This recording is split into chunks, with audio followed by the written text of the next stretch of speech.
The automated transfer vehicle, 20 tons and the size of a London double-decker bus, is the largest spacecraft ever built in Europe.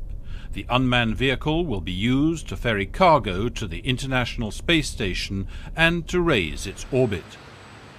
The first flight model, the Jules Verne, due to be launched next year, is currently undergoing final integration and environmental tests at ESA's Noordwijk facility in the Netherlands.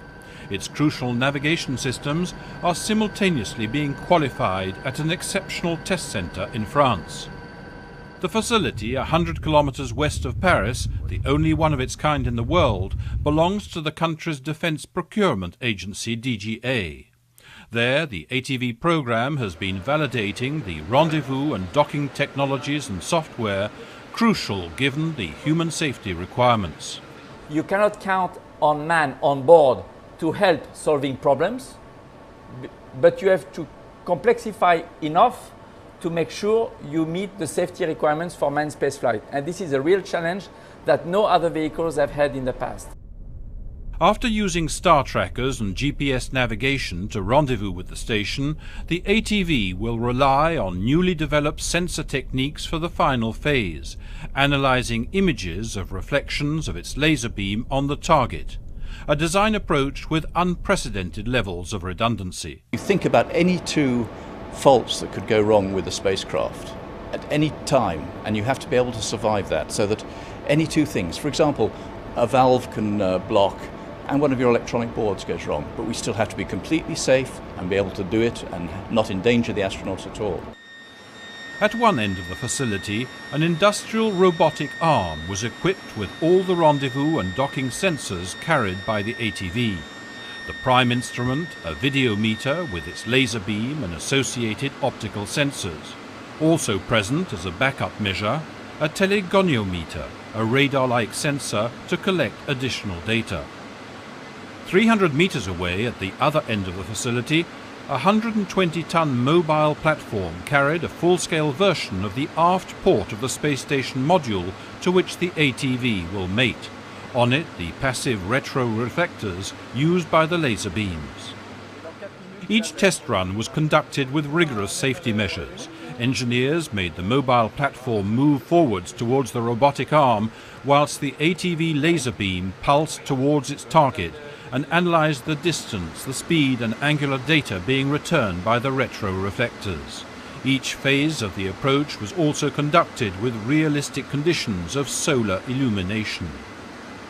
Calculating distances and angles with the relative rotation and lateral motion between the two vehicles, the test constituted a fully representative replication of the final approach, guiding the ATV to its docking port on the platform with a millimetric precision.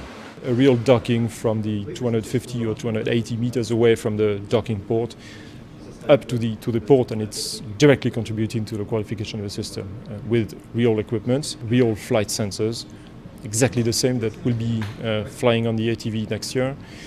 And on the space station side, the real equipment, real target sensors, real docking ports. We are working with real stuff. Each approach was conducted in steps in real time over several hours, with the mobile platform advancing at an extremely slow pace.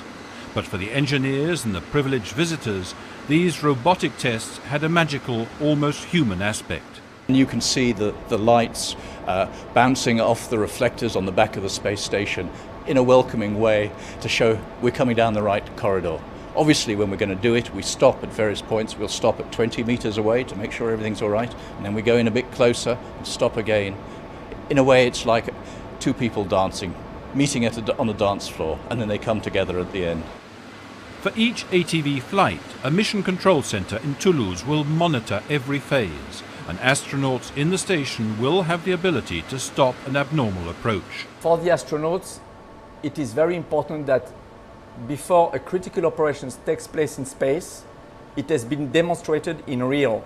And the test in Val d'Oreuil is great for that, because we use flight sensors, flight software, and flight retroreflectors. Only the propulsion is simulated.